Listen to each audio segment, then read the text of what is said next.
Good morning, dear students. Welcome back in physics class. Students, today we are going to continue our first chapter motion with the topic acceleration. Students, what is acceleration? Acceleration क्या होती है? ये होती है बेटा velocity का change होना with respect to time. Its definition is acceleration of a body or an object is defined as the change in velocity per unit time. देखिए, अगर आप कोई व्हीकल राइड कर रही हैं, ठीक है, ड्राइव कर रहे हैं व्हीकल को, तो वेलोसिटी चेंज करते हैं, उसकी जो स्पीड है, वेलोसिटी है, वो हम चेंज करते हैं विद रिस्पेक्ट टू टाइम. तो with respect to time, unit time के अंदर कितनी वेलोसिटी चेंज हुई है, that is called acceleration. Let suppose अगर स्टार्टिंग में let the velocity of an object at time t, ठीक है, t is equal to zero. जब स्टार्टिंग टाइम है टी इक्वल जीरो है, तब ऑब्जेक्ट की वेलोसिटी क्या है, इनिशियल वेलोसिटी यू, और final velocity at time T that is v. Small v is known as final velocity. तब चेंज इन वेलोसिटी की बात करें तो क्या होगी, v माइनस यू होगी, ठीक है. और अगर हमने टाइम टेकन की बात करें तो t माइनस जीरो टी होगा. एक्सेलरेशन ऑफ एन ऑब्जेक्ट क्या बनेगा, change in velocity of the object divided by time taken, यानी कि final velocity minus initial velocity divided by time taken. So acceleration is A V minus u over T. अब ये arrows लगी हुई हैं आपको यहाँ दिख रही हैं एरो. इनके ऊपर एरो क्या डिनोट कर रही हैं, एरो का मतलब ये है कि ये स्केलर नहीं, ये वेक्टर क्वांटिटी हैं, ठीक है. वेलोसिटी वेक्टर है तो एक्सेलरेशन भी क्या है, एक वेक्टर क्वांटिटी है. सो we can say a is equal to v minus u over t. देखिए एक स्पेशल केस है, when v equals to u, अगर आपका ऑब्जेक्ट कांस्टेंट वेलोसिटी के साथ मूव कर रहा है, then v is equal to u. अगर v is equal to u है तो यहाँ पे क्या हो जाएगा, ये v माइनस यू जीरो हो जाएगा. Thus we can say acceleration can be zero. An object can have zero acceleration but non zero velocity. Velocity zero नहीं होती, क्या होता है, एक्सेलरेशन जीरो हो सकती है.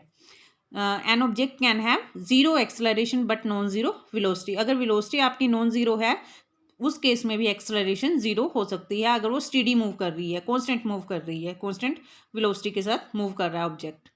यहाँ पे कुछ पॉइंट्स हैं, वो भी देख लीजिए. Some students have misconception that acceleration of an object is velocity by of body divided by time taken. तो ये नहीं होता बेटा, आपने ये डाउट नहीं रखना velocity divided by time taken वो acceleration होगा. change in velocity, ठीक है, तो change in velocity divided by time taken वो होता है. they should remember that acceleration is always change in velocity divided by time taken. if change in velocity of an object is zero or velocity of an object is constant, then acceleration is said to be zero. ठीक है, तो क्या है acceleration, change in velocity divided by time taken. तो यहाँ आपने इनके notes भी बनाने हैं, मैंने जो पॉइंट्स हाईलाइट किए हैं आपने लिखने हैं वो पॉइंट, ठीक है. आपने ये वाले पॉइंट्स भी लिखने हैं यहाँ पे, u v माइनस U T minus zero T, ये भी पॉइंट्स आप लिखेंगे साथ में. नेक्स्ट हम बात करते हैं types of acceleration. Type of acceleration में पहली टाइप आती है पॉजिटिव एक्सेलरेशन. देखिए अगर आप velocity with respect to time increase हो रही है, यहाँ पे हम लेके चले थे, देखिए ऑब्जेक्ट है इनिशियली u वेलोसिटी से मूव कर रहा है, फाइनल में वो v वेलोसिटी से मूव कर रहा है, और v क्या है, ग्रेटर है then in comparison to u, तभी ये सब्ट्रैक्शन हो पाती है. तो पॉजिटिव एक्सेलरेशन आपकी कब रहेगी, क्योंकि ए का जो फॉर्मूला है वो v माइनस यू ओवर टी है, इसकी वैल्यू पॉजिटिव में कब रहेगी, जब ये टर्म v आपकी बड़ी रहेगी.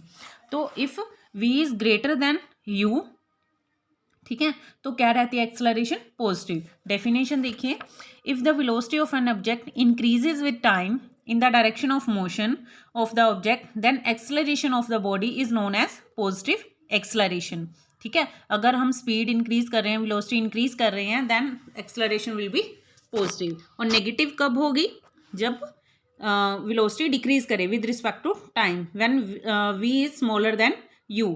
अगर v स्मॉलर होगी u से, तो आपको पता है इस फॉर्मूले में वैल्यू नेगेटिव हो जाएगी. अगर v स्मॉलर है u से, अगर मान लीजिए v की वैल्यू 8 है और u की वैल्यू 10 है, तो 8 माइनस 10 क्या हो जाएगी, -2, ठीक है. तो माइनस में आ गई तो नेगेटिव एक्सेलरेशन हो गई. इसको हम -a से भी डिनोट करते हैं, it is known as negative acceleration.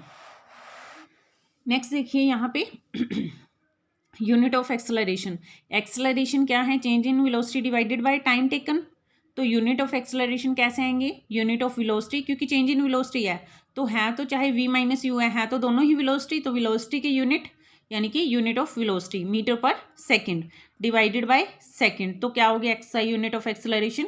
Metre per second square. इसको ऐसे ही बोलेंगे हम, metre per second square. CGS में बात करें तो इसके यूनिट रहेंगे सेंटीमीटर पर सेकंड स्क्वायर, सेंटीमीटर पर सेकंड स्क्वायर। और other unit of acceleration is kilometre per hour square. Next देखिए लास्ट टाइप इसके uniform and non uniform acceleration. Uniform acceleration uniform motion regarding हो जाती है, non uniform acceleration non uniform motion के regarding हो जाती है। देखिए यूनिफॉर्म एक्सेलरेशन की डेफिनेशन की बात करें, if the velocity of an object changes by an equal amount in equal interval of time, then the acceleration of the object is known as uniform acceleration। अगर velocity जो है किसी object की change हो रही है इक्वल अमाउंट में in equal interval of time, then acceleration is known as uniform acceleration. Uniform acceleration motion के एग्जांपल कौन से हैं? The motion of an object falling freely from the top of building. अगर बिल्डिंग की टॉप से हम कोई ऑब्जेक्ट को नीचे थ्रो करते हैं फिर वो यूनिफॉर्म एक्सेलरेशन, एक्सेलरेटेड मोशन है वो, और उसकी एक्सेलरेशन यूनिफॉर्म रहती है। नेक्स्ट एग्जांपल है the motion of a ball rolling down a smooth inclined plane. देखिए अगर कोई इंक्लाइंड प्लेन है, टेढ़ा रखा हुआ है, और ये मान लीजिए तो इसके ऊपर से कोई बॉल ने, जैसे कोई इंक्लाइंड प्लेन है, जैसे झूला होता है दूसरा स्लिपिंग वाला झूला होता है, वहाँ पे क्या होता है बच्चे, कोई भी ऑब्जेक्ट को नीचे रोल डाउन करे तो वो इंक्लाइंड प्लेन होता है, टेढ़ा होता है जो, ठीक है। जो इंक्लाइंड प्लेन है यानी कि अर्थ के साथ एक एंगल पे है, उनको हम इंक्लाइंड प्लेन बोलते हैं। वहाँ पे किसी बॉल के मोशन को क्या बोलते हैं? यूनिफॉर्म एक्सेलरेटेड मोशन ही बोलेंगे। नेक्स्ट आता है students non uniform acceleration. Non uniform acceleration में नॉन यूनिफॉर्म क्या था? Unequal distance in equal interval of time. तो नॉन यूनिफॉर्म एक्सेलरेशन क्या रहेगा?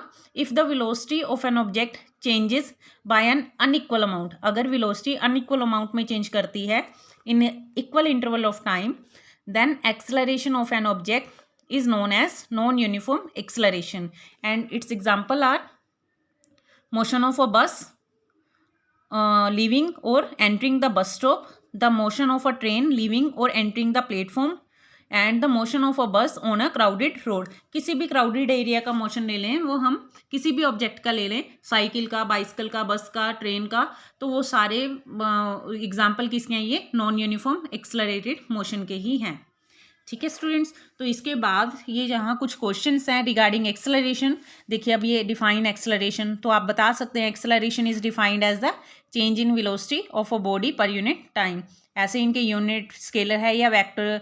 तो ये सभी क्वेश्चन जो हमने अभी टॉपिक रीड किया एक्सेलरेशन का, उससे उसी के रिगार्डिंग है, तो आपने ये रीड करने हैं। अगर आपको कोई क्वेरी आती है तो आप मेरे से पूछ सकते हैं। I think it's enough for today. Thank you, have a nice day.